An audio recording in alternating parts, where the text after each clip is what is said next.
originally from Hawaii, and we moved to Massachusetts when Ivan was almost 2 years old, because we weren't getting the services we needed in Hawaii, and we were looking for better services, and so we wanted to be closer to the Perkins School. And get my mouse here. That's my sweetheart being a sweetheart with his dad. He is absolutely adorable. He's a very sweet kid. He loves music. We're actually at a music concert when I took this picture. He loves swimming. He went to the pool today at school, and he'll eat anything. And he doesn't gain weight. He actually has a problem gaining weight, so I wish I had that problem. He'll eat anything. But I also wanted to say a little bit about his diagnoses. So he has 3 diagnoses. He has Leber's congenital amaurosis, which is a degenerative retinal disease, and he has a pretty severe form, so he's been totally blind since birth.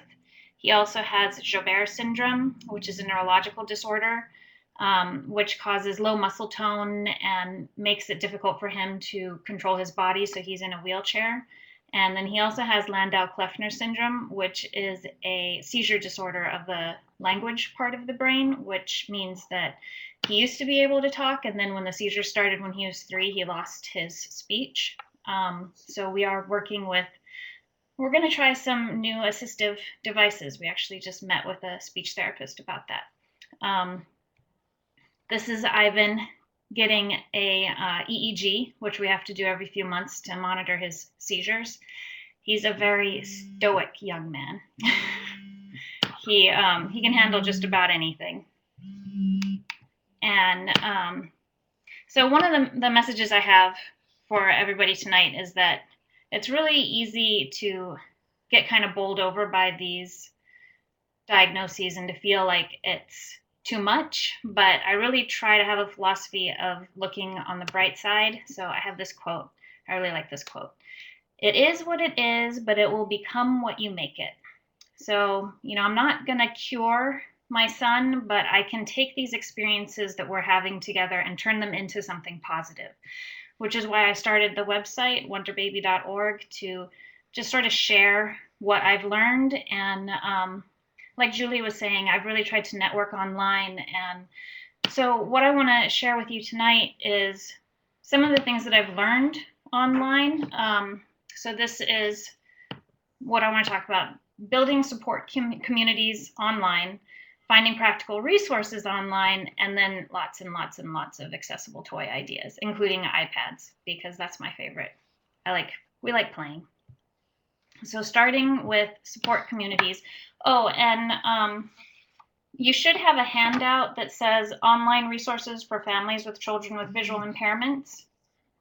A lot of the stuff I'm going to talk about tonight is on that handout, and on the back of it there's another URL, wonderbaby.org/Perkins-conference. And if you go to that URL, everything that I talk about tonight is up there. So you don't have to write any of this down. You don't have to type all of these URLs into your phone or into a browser. Everything is already online, and you can just click on it and it'll take you right there. So starting with creating a support network online, it's really important to meet with people face to face, obviously, but sometimes it's hard to find somebody who has a child with the same diagnosis that your child has, and you can really find that online. My 2 favorite places are Yahoo groups and Facebook groups. Yahoo groups used to be, I think, better and more popular, but Facebook is really starting to take over. And if you've not been on Yahoo groups, it's just email based, so you just meet people through email and you email back and forth. With Facebook groups, you share more pictures, you see people in their profile pictures, you can friend them, so it's a lot more personal. And then on Wonderbaby, I put together a Q&A section, and that's all it is. It's just a Q&A section. A lot of people will actually ask questions anonymously, so it's not really a place to develop a big group, but if you have a question, especially if you think it's an embarrassing question you don't necessarily want people to know you're asking, you can go there and ask it. I get a lot of potty questions, which is why people like to ask them anonymously, I guess. And then the community will come up with a lot of good answers.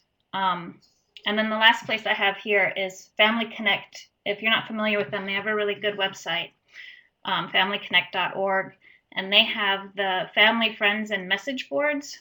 And part of what they try to do is actually physically connect people together. So you can go there and then you can find out that there's somebody else in your area that you didn't know had a child with the same diagnosis as you. Some practical resources. I'm kind of trying to run through just the list of resources kind of quickly so I can get to the fun stuff, which is the toy stuff. So I have this separated into two sections. I look for stuff online for my son in kind of two major categories. One is learning about my child's development, and one is learning about his diagnosis. So there are a lot of sites online that can provide you with articles about therapy practices, how to help your child learn to feed himself, other practical things. DB Link is great for kids who are deafblind, and TSBVI is the Texas School for the Blind and Visually Impaired, and that's a really great place. It's a huge website with tons of ideas. If you go to the link I told you, wonderbaby.org/Perkins-conference, I kind of tell you how to find the stuff that you need to find on that site because it's kind of hard to maneuver. And then there's Wonderbaby, and Perkins Scout is a Perkins website that just lists different categories, and then they list different websites that have good information on them. So it's not actually information that's on Perkins. They send you off to other websites. And then Blind Skills videos. I found these are really amazing. This is the Washington State School for the Blind. It's on YouTube. And they take you through step by step how to, like, one of their things is how to teach somebody who's blind how to zip up a zipper. And I'd never thought about it before, but if you can't see me zipping up the zipper, how do I teach you how to zip up a zipper? And so they walk you through it. They tell you what all the different parts of the zipper is called. I didn't even know that they had names. And it's really, it's a lot of fun. They do things on like how to teach someone who's blind how to cook, and just step by step, really informative videos. And then learning about your child's condition and medical treatments.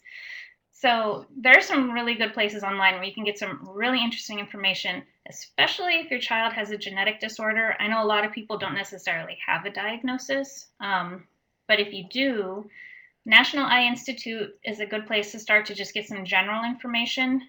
NORD is the National Organization for Rare Diseases, and you can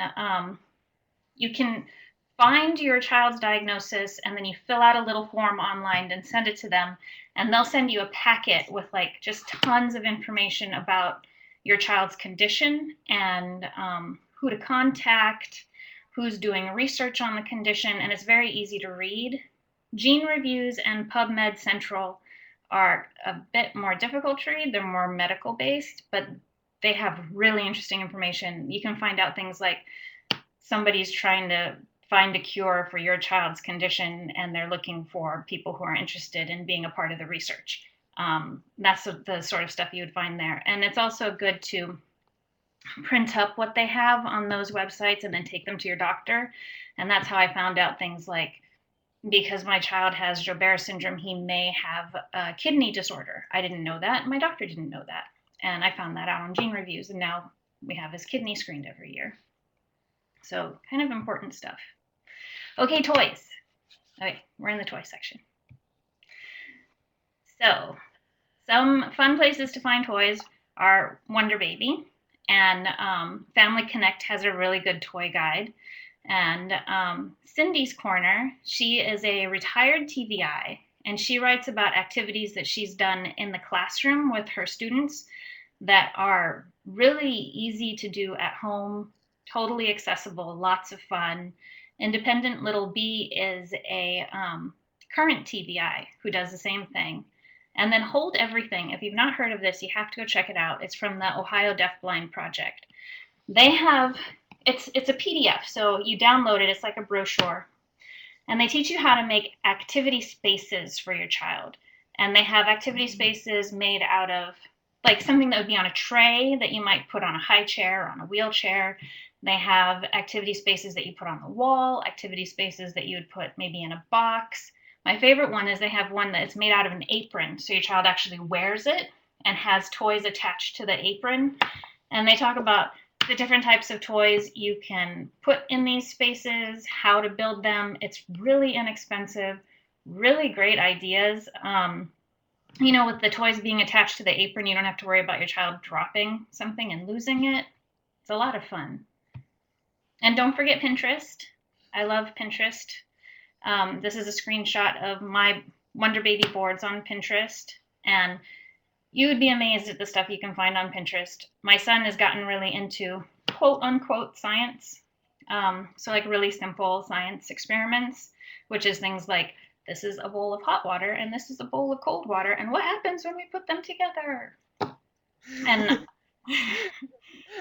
I went onto Pinterest and I typed in simple science experiments for toddlers, because I figured that's about the age range I'm looking for. I found tons of stuff. So we have all kinds of ideas about things we're going to be working on probably next week when he's out of school. So then to talk a little bit about iPad apps, and I have my iPad here, which you can't see, but you'll be able to hear it, hopefully.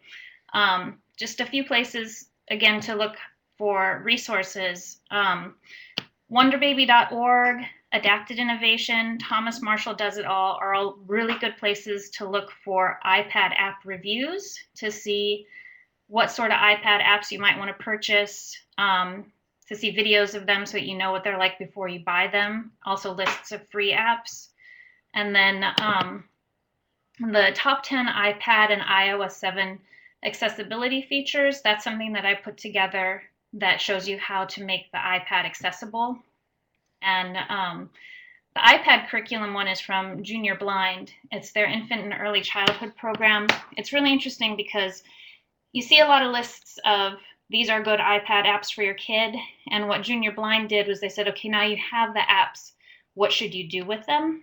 And they have a lot of videos there where they really tested the apps with the infants and toddlers in their program to see what they should do with them and how they respond to them. So that's really an interesting resource. Okay, so I was going to go over just a couple of my son's favorite iPad apps, and then also some of our favorite homemade toys that we've made.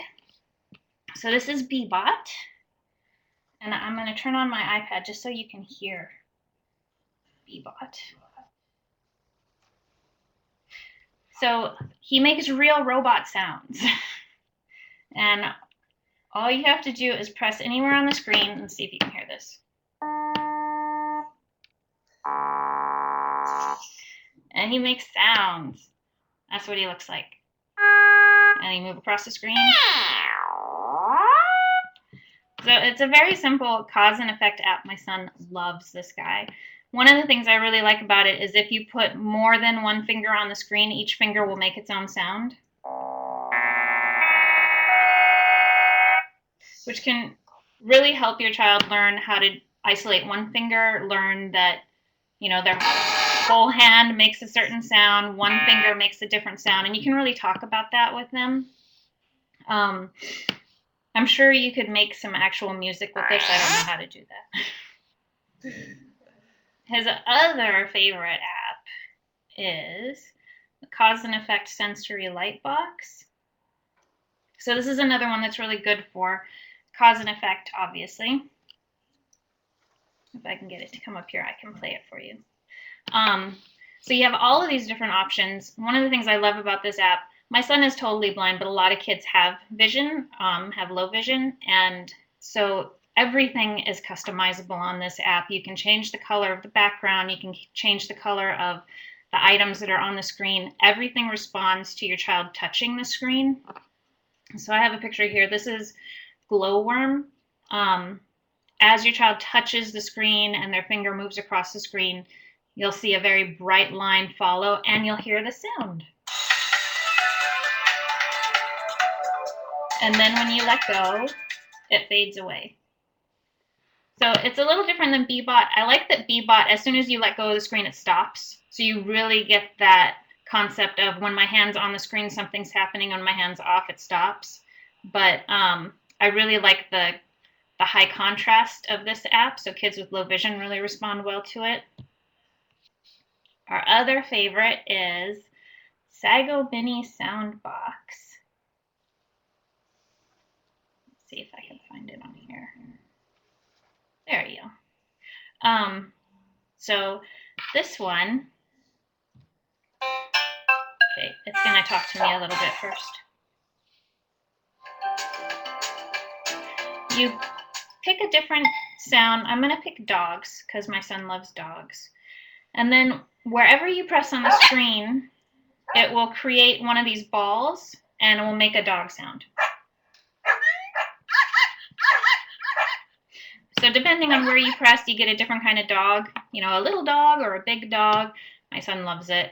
As you move the screen around, the balls move. It's very high contrast again. And then if you hold your finger on one of the balls that you've created, it will hatch, like it'll crack like an egg and an animal will come out.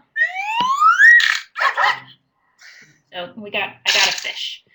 My son loves the bird because the bird tweets. So the egg hatches and the bird tweets, and he loves that sound of the bird tweeting. And we've been playing with this game as he feels like he wins when he gets the bird. And so that's always a lot of fun. So teaching him how to keep his finger on the screen until he hatches the egg, and then what did you get? And oh, you got a dog. Oh, you got a bird, you won. And he gets really excited. He loves that tweet. And then EDA Play is the last app I was going to talk about. I really, really like this app. It's from Sugar and Ketchup in the Czech Republic. So the kid's voice who does the app, he has a very Czech accent, which is adorable. And as it says, it helps train vision and fine motor skills. So this is another one that's totally adaptable to your child's needs. You can say that you want it to have more simple or more complicated visuals, or more simple or more complicated activities. So if you have a child who's maybe cognitively more advanced, you want to give them more advanced activities, but their vision is poor and you're trying to work on their vision, you might give them the simple visuals with the more complicated activity. So here's an example of a simple activity with simple visuals. All you're supposed to do is touch the horseshoe, you'll get to hear a horse. And so it's a very easy activity. And then that's what it looks like if you have it on the more complicated visuals. So if you're working with your kid, you want them to be able to respond to what they're seeing on the screen better, but you still want the activity to be really easy. So again, you just hit the horseshoe, you get to hear the sound of the horse, but they had to use their vision a bit more to see the horseshoe.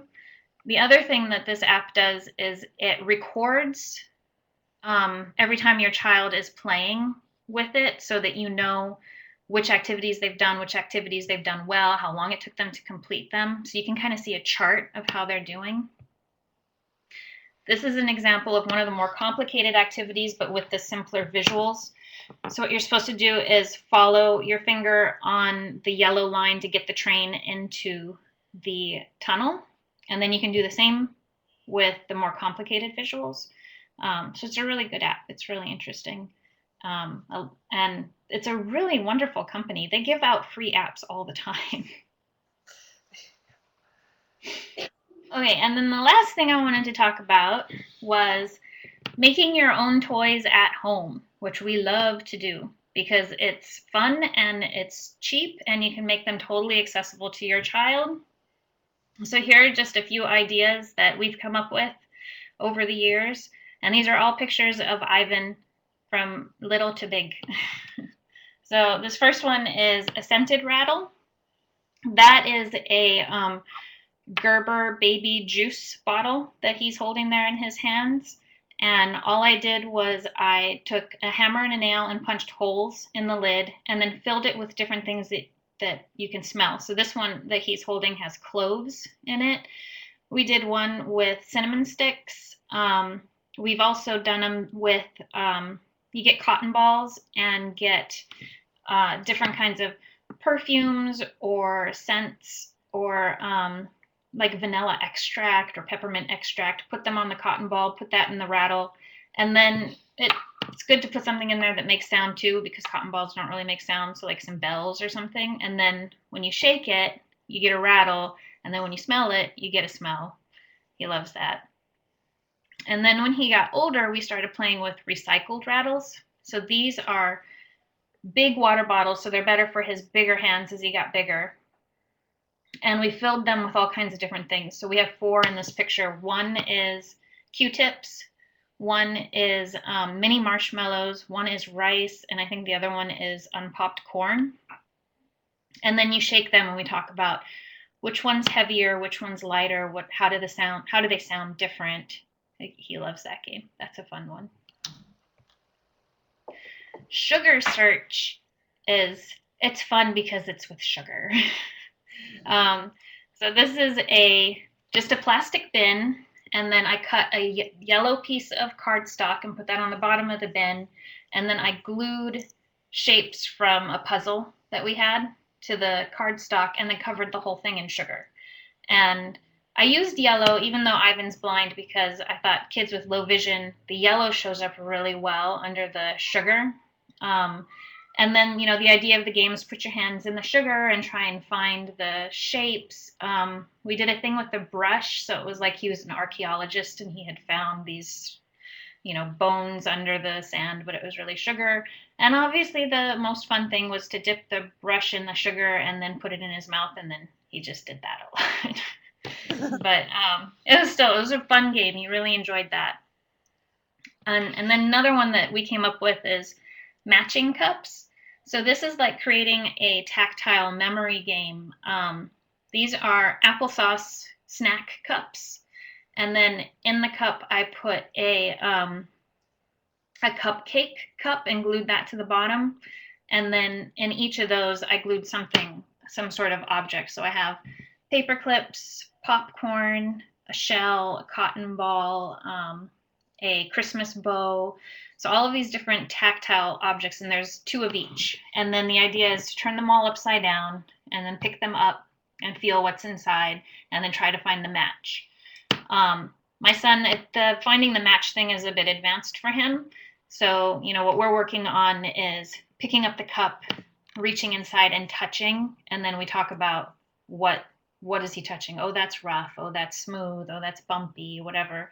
But trying to get him to understand that he can pick it up and then put his fingers inside, which he's actually not really comfortable putting his fingers inside things, and feeling what's at the bottom of the cup.